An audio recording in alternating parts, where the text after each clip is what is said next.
Men ana shu 66-chi poliklinikaga qarayman. Ana bu yerdagi shart-sharoitlardan biza rozibiz. Judayam sharoitlar yaxshi. Mana bugun tibbiy ko'rik qilganlar. Mana shu yerga oyoq ostiga kelib qarang, bepul.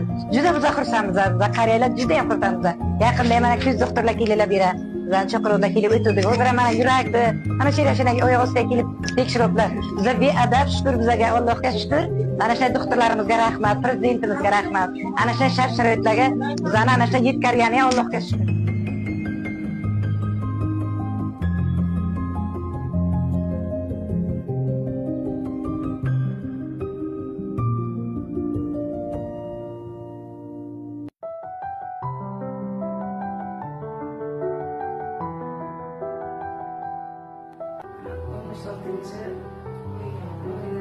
Poliklinikasiga mana bugun mana bepul uzila ketdi, mana yurak, mana o'tga hamma joylarni tekshiruv joylari ketdi. Biza prezidentga rahmat, mana sharoitlarni qilib berganlari uchun, mana tibbiy ko'riklardan bepul o'tamiz. Mana Allohga behisob shukr, baraka topsin.